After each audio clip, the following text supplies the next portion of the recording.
Hello students and welcome to lecture 3 of the projectile motion. और आज हम करने वाले हैं रेंज ऑफ प्रोजेक्टाइल। पिछले दो लेक्चर्स में हमने इक्वेशन ऑफ प्रोजेक्टाइल के बारे में थोड़ी सी बातें और टाइम ऑफ लाइट कर लिया है। और मैंने आपको लास्ट वीडियो में बता भी दिया था कि हम एक नया वर्चुअल लैब इंट्रोड्यूस करने वाले हैं अपने चैनल पर, जहाँ पर हम लाइव प्रैक्टिकल्स करेंगे एक वर्चुअल एनवायरनमेंट में, मतलब एक ऐप पर कह सकते हैं। तो वो हम इस लेक्चर के ख़त्म होने के बाद इस पूरे टॉपिक के प्रोजेक्टाइल के ख़त्म होने की बात करेंगे। तो आज हम करने वाले हैं लेक्चर 3, जिसका नाम है रेंज ऑफ प्रोजेक्टाइल। आज रेंज ऑफ प्रोजेक्टाइल को डिस्कस करेंगे। तो देखो, जल्दी जल्दी शुरू करते हैं। बेसिक डेफिनेशन जो है रेंज ऑफ प्रोजेक्टाइल की वो यहाँ पर लिखी हुई है। That is the total distance covered by the object during the projectile motion, total horizontal distance. तो टोटल हॉरिजॉन्टल डिस्टेंस का मतलब क्या होता है वो समझ लेते हैं। देखो, जैसे कि ये मैंने एक प्रोजेक्टाइल मोशन का ग्राफ जैसा बना लिया है, और यहाँ से मैंने देखो ये मोशन करवाया, यहाँ से यहाँ तक गए, ठीक है, ऐसे गिरा प्रोजेक्टाइल। ओके, तो देखो ये यहाँ से शुरू करके और ये यहाँ तक गया, ठीक। तो इसने कुछ डिस्टेंस कवर किया। पिछले बारे में हमने टाइम ऑफ फ्लाइट निकाल ही लिया था कि टाइम कितना लिया उसने, तो ये डिस्टेंस भी तो कवर किया ना, कुछ दूर जाके यहाँ पर गिरा, तो ये टाइम, इसने कुछ डिस्टेंस भी कवर किया। तो यही डिस्टेंस हमें निकालना होता है, इसी को रेंज कहा जाता है। रेंज वर्ड का इस्तेमाल आपने मिसाइल वगैरह में ज़्यादा सुना होगा। कहते हैं मिसाइल है, उसकी रेंज जो है वो 5000 किलोमीटर्स है, किसी मिसाइल की रेंज जो है वो 10,000 किलोमीटर्स है, ठीक है। तो ऐसे बोलते हैं। तो रेंज का मतलब यही होता है कि एक्चुअली वो चीज़ कितनी दूर जाके गिर रही है। कभी कभी हम लोग सुनते हैं कि ऐसे टैंक्स वगैरह होते हैं, ठीक है, ऐसे कुछ टैंक होता है, टैंक जब फायर करता है तो वो काफ़ी दूर जाके गिरता है, ठीक है, यहाँ पर। तो वो भी चेक करते हैं कि वो लोग भी रेंज ही चेक करते हैं, ठीक है, कि इसकी रेंज कितनी है, कितनी दूर तक ये किसी भी बॉम्ब को या किसी भी चीज़ को फेंक सकता है। तो ये होता है आपका पूरा प्रोजेक्टाइल का रेंज के बारे में जो मैंने बता दिया क्या होता है। तो चलो फटाफट से अब हम इसको इरेज करते हैं और रेंज की डेरिवेशन वगैरह देखते हैं कि कैसे हमको पता करना है रेंज क्या है। Okay, all clean. पेन ले लेते हैं और कलर तो वाइट सेट कर लेना चाहिए, ठीक है।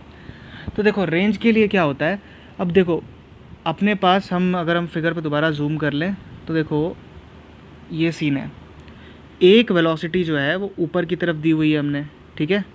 एक वेलोसिटी हम इसे ऊपर की तरफ दे चुके हैं, जिसको बोलते हैं हम u sin थीटा, ठीक है।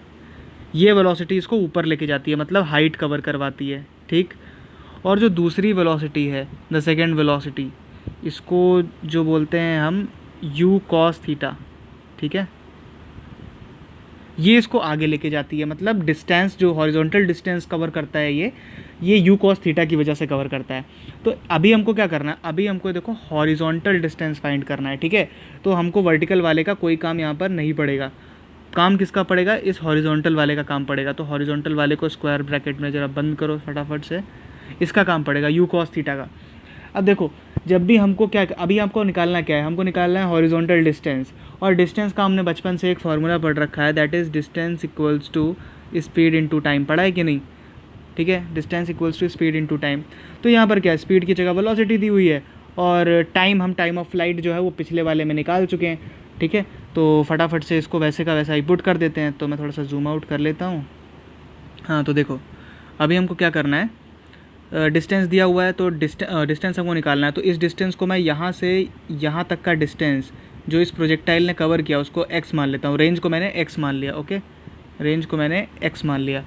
तो अगर मैं कैलकुलेट करूँ तो मैं कैलकुलेट करूँगा x के लिए, ठीक। तो डिस्टेंस को x मान लिया, और स्पीड यानी कि वेलोसिटी, तो वेलोसिटी हमको पता है ये हॉरिजॉन्टल डायरेक्शन वाली u cos थीटा जो मैंने बताई थी, यहाँ पर ये वाली लेनी है क्योंकि हमको हॉरिजॉन्टल में कवर कर रहे हैं, ठीक है। तो हमने ले ली u cos थीटा। और टाइम जो है, टाइम ऑफ फ्लाइट जो हम निकाल चुके हैं पिछले वाले सेक्शन में, पिछले वीडियो में, तो टाइम ऑफ फ्लाइट में हम यहाँ पूरा टाइम रखेंगे, फुल टाइम रखेंगे। क्यों, क्योंकि हमने पूरा डिस्टेंस कवर किया है ना, यहाँ से लेके यहाँ तक का पूरा, तो ये फुल टाइम लेगा। तो फुल टाइम का फुल टाइम ऑफ फ्लाइट जो 2 से मल्टीप्लाई करने पे पिछले वीडियो में फॉर्मूला आया था, वो वाला फुल टाइम रखेंगे। तो फुल टाइम था 2u sin theta upon g, ठीक है। ये फार्मूला था 2u sin theta upon g, okay. तो अब हम इसको सॉल्व करने की कोशिश करते हैं। तो x को देखो क्या करेंगे, हम इसको x इक्वल्स टू लिख सकते हैं यहाँ पर, देखो u और u यानी कि u स्क्वायर आ जाएगा, ठीक है। तो हमने यहाँ पर u स्क्वायर लिख लिया, ठीक, फटाफट से u स्क्वायर लिख लिया। उसके बाद जो है यहाँ पर देखो क्या दिया है, cos थीटा और टू साइन थीटा बचा, है ना। यू तो यू स्क्वायर में आ ही गया, यहाँ पर यू स्क्वायर लिख लिया, ठीक। बचा क्या, कॉस थीटा और टू साइन थीटा। तो हम इसको ऐसे लिखते हैं इस फॉर्मेट में, two sine theta cos theta, okay, cos theta upon g, ठीक है, ऐसे लिखते हैं, ठीक। अब यहाँ पर ये जो आपका two sine theta cos theta लिखा हुआ है, ये एक ट्रिग्नोमेट्रिक आइडेंटिटी होती है, okay. This is a trigonometric identity, ये वाली। इसका जो फॉर्मूला होता है वो होता है साइन टू थीटा, इसको डबल एंगल फार्मूला कहते हैं। तो ये आपको मैथ्स में ट्रिग्नोमेट्री में पता होना चाहिए कि एक ट्रिग्नोमेट्रिक आइडेंटिटी है। तो हम नेक्स्ट पेज पर चलते हैं, ठीक है।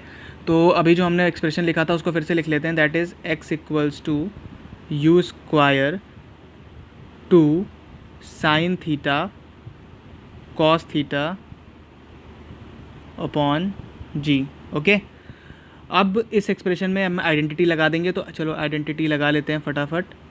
That is x equals to u square sine two theta upon g, ठीक है। ये डबल एंगल फार्मूला होता है, मैं साइड में लिख भी देता हूँ कि two sine theta cos theta, अगर ऐसे कहीं मल्टीप्लाई में दिया हो तो इसका फॉर्मूला बनता है आपका sign two theta, okay, sign two theta, ठीक है।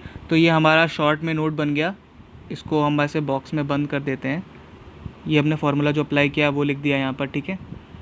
तो ये वाला जो आपका फार्मूला आया है, ये आपका फार्मूला रेंज का फार्मूला है, ओके। इसको हम बोलते हैं range of a projectile. This formula is actually the range of the projectile, ठीक है। अब इसमें एक और कॉन्सेप्ट आता है, देखो पहले फार्मूला याद कर लो। Formula u square sine two theta upon g, कैसे निकाला वो मैंने बता दिया।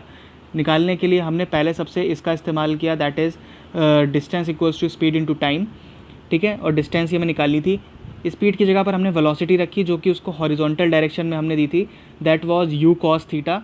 यू कॉस थीटा को फिर हमने टाइम से, जो कि हमने पिछले वीडियो में निकाल रखा है, टाइम ऑफ फ्लाइट, यहाँ पर ये जो ये टाइम दिया है ना मैंने, ये टाइम ऑफ फ्लाइट है, उससे मल्टीप्लाई कर दिया। और उसके बाद एक ट्रिग्नोमेट्रिक आइडेंटिटी लगाई जिसमें वो साइन टू थीटा की आइडेंटिटी लगी, और उसके बाद हमने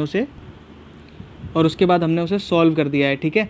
तो अब हम चलते हैं नेक्स्ट स्लाइड पर, अपनी वापस चलते हैं,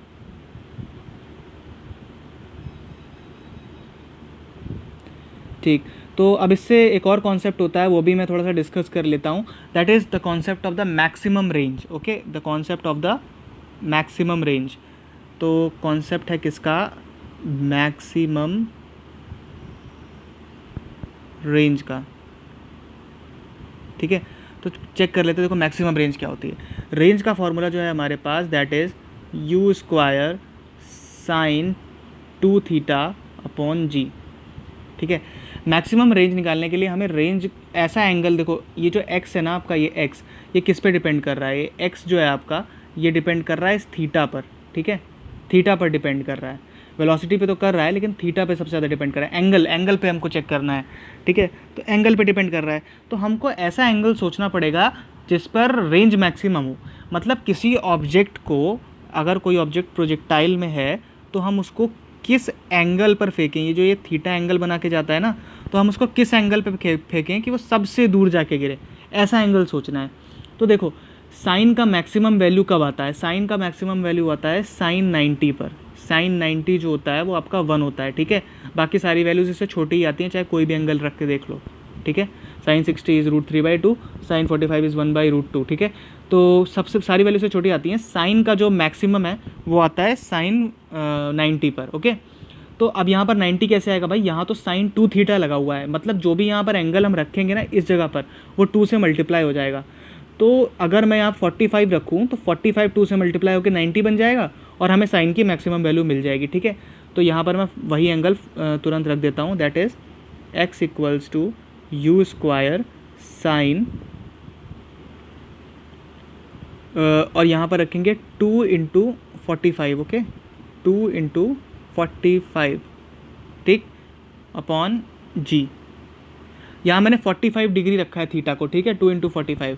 तो अब हमको जो फार्मूला मिलेगा, दैट इज़, अब हमको जो फार्मूला मिलेगा वो आपके पास होगा x equals to u square sine 90 बन जाएगा ये, ठीक है, साइन 90 अपॉन जी, और साइन 90 हम सब जानते हैं 1 होता है, ठीक है।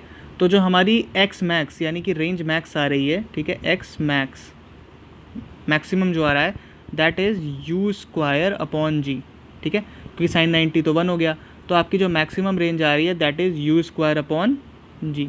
ये फार्मूला आ रहा है मैक्सिमम रेंज का, ठीक है। और यहाँ पर रेंज का फार्मूला हम ऑलरेडी निकाल चुके हैं, that is this one, u square sine square theta sine 2 theta, ठीक है, u square sine 2 theta upon g. ये आपका रेंज का फार्मूला है, और इसके आगे जो ये फार्मूला दिया हुआ है आपको मैक्सिमम रेंज का formula, that is u square by g. और ये एक आया कब है, ये आया है एंगल थीटा को 45 डिग्री रखने पे। इसीलिए जब जैवलिन थ्रो वगैरह भी, जैसे नीरज चोपड़ा जो हैं उन्होंने सबसे लंबा थ्रो फेंका है, तो जो सबसे लंबा थ्रो फेंकते हैं, मतलब अगर आपको जैवलिन थ्रो भी एक प्रोजेक्टाइल ही होता है, ठीक है, तो अगर आपको सबसे दूर फेंकना है तो एक्चुअली आपको थोड़ा सा एंगल 45 के आसपास रखना होता है, ठीक है। तो आगे मैं और बताऊंगा इसमें और डिटेल्स क्या होती हैं, लेकिन थोड़ा सा एंगल 45 के आसपास रखना होता है। रेंज ऑफ प्रोजेक्टाइल में एक और टॉपिक आता है जिसको हम बोलते हैं कॉम्प्लीमेंट्री एंगल्स, ठीक है। तो कॉम्प्लीमेंट्री एंगल्स को हम फटाफट पढ़ लेते हैं। इसका नाम होता है कॉम्प्लीमेंट्री एंगल्स। तो देखो मैथ्स में टर्म आपने पहले भी सुनी होगी, कॉम्प्लीमेंट्री एंगल्स क्या होते हैं। 90 में से अगर किसी एंगल को माइनस कर दो तो उसका कॉम्प्लीमेंट्री एंगल मिल जाता है, ठीक है। मतलब अगर मुझे 60 का कॉम्प्लीमेंट्री एंगल निकालना है, 60 डिग्री का कॉम्प्लीमेंट्री एंगल निकालना है, तो मैं क्या करूँगा, 90 माइनस 60 कर दूँगा, ठीक है, तो मुझे मिल जाएगा दैट इज़ 30 डिग्री, ठीक है।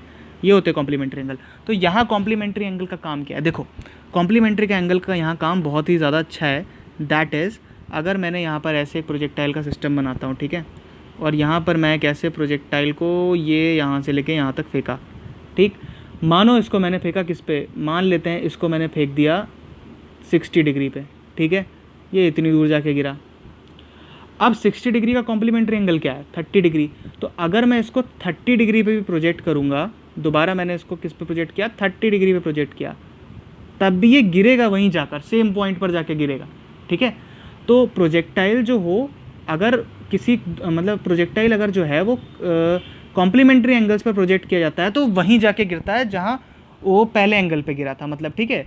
तो इसका सिंपल सा लॉजिक ये है कि अगर कोई प्रोजेक्टाइल जो है वो थीटा एंगल पे प्रोजेक्ट किया गया और वो एक पर्टिकुलर पॉइंट पर जाकर गिरा, ठीक है, मान लेते हैं पॉइंट एक्स पर जाकर गिरा, ठीक है, तो अगर हम उसे 90 माइनस थीटा पर भी प्रोजेक्ट करेंगे तब भी वो उसी सेम रेंज को कवर करेगा, उसी जगह जाके गिरेगा।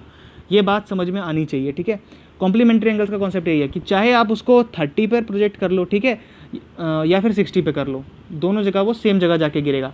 ये सेम चीज़ आपकी जो है वो उनके इसके लिए भी वैलिड है। जैसे कि अगर आप 90 माइनस 75 करो, कितना आता है, 15 आता है ना, 75, ठीक, 15, ठीक है। तो या तो आप 75 डिग्री पर थ्रो कर लो प्रोजेक्टाइल को, या फिर 15 डिग्री पर थ्रो कर लो, गिरेगा वो सेम जगह जाकर ही, ठीक है। ऐसा ही आप किसी के भी लिए निकाल सकते हो। अगर मैं 90 माइनस 10 कर दूँ, ठीक है, 90 माइनस 10 कर दिया, 90 डिग्री माइनस 10, तो वो आएगा आपका 80। तो या तो आप 80 पर फेंक लो, 80 डिग्री का एंगल बना के प्रोजेक्टाइल को फेंक दो, मतलब प्रोजेक्ट कर दो, या फिर आप ऐसा भी कर सकते हो कि उसको 10 पर प्रोजेक्ट कर दो, ओके। दोनों में से कहीं भी प्रोजेक्ट कर सकते हो। Is it okay? तो ये था कॉम्प्लीमेंट्री एंगल्स का कॉन्सेप्ट कि अगर आप किसी एंगल पर उसको फेंकते हो प्रोजेक्टाइल को, किसी भी ऑब्जेक्ट को प्रोजेक्टाइल मोशन में, और उसके बाद उसके कॉम्प्लीमेंट्री एंगल पर यानी कि 90 minus that angle, 90 minus theta पर फेंकते हो, ठीक है, 90 माइनस थीटा पर, तो वो जाके गिरेगा सेम जगह पर ही, ठीक है, गिरेगा सेम जगह पर, ठीक है, it will go and just rest on the same place, right. Is it okay? तो ये था कॉम्प्लीमेंट्री एंगल्स का कॉन्सेप्ट। इसको मैं एक बार सही से लिख देता हूँ, पेज नंबर 7 पे आना होगा, ठीक है। तो सही से लिख देता हूँ कॉम्प्लीमेंट्री एंगल्स को, दैट इज़ अगर 90 माइनस थीटा पर प्रोजेक्ट होता है या फिर थीटा पर प्रोजेक्ट होता है, ठीक है, the object covers the same range, same range, ठीक है, सेम रेंज कवर करता है, चाहे थीटा पे करो चाहे 90 माइनस थीटा पे करो, रेंज सेम ही रहेगी।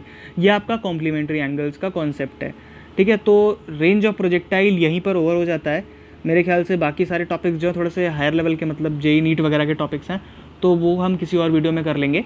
फ़िलहाल जितना आपको 11th क्लास के लिए रिक्वायर्ड है वो यहीं तक ख़त्म हो जाता है। इसके बाद हम हाइट ऑफ प्रोजेक्टाइल करेंगे, और उसके बाद जो स्पेशल टॉपिक्स बचते हैं उनको भी कर लिया जाएगा, जो मतलब कॉम्पिटिटिव एग्ज़ाम के उससे ज़्यादा इंपॉर्टेंट है, वो भी कर लेंगे। Actually these videos are actually targeting the basics of class 11, so मैं ज़्यादा हाई में नहीं जा रहा हूँ। इतने से आपका इतना जो है वो एक क्लास 11 की बुक में दिया होता है, और इतना मैंने आपको क्लियर कर दिया है। So this was all for today. And आपका जो रेंज ऑफ प्रोजेक्टाइल है ख़त्म हो चुका है। इसके बाद हाइट ऑफ प्रोजेक्टाइल आएगा, और हाइट ऑफ प्रोजेक्टाइल के बाद हम चलेंगे अपनी वर्चुअल लैब में, जहाँ पर हम करेंगे कुछ बहुत ही मज़ेदार experiments. So this is your chemistry teacher signing off for today. वैसे मैं केमिस्ट्री टीचर हूँ पर फिजिक्स पढ़ा रहा हूँ फ़िलहाल। हम केमिस्ट्री के लेक्चर्स भी लेके आने वाले हैं बहुत जल्दी। So stay tune to our channel and must watch the visual physics, जो कि हम दिखाने वाले हैं अपने ही चैनल पर। सो मिलते हैं आपसे एक नेक्स्ट क्लास में, तब तक के लिए ओके बाय।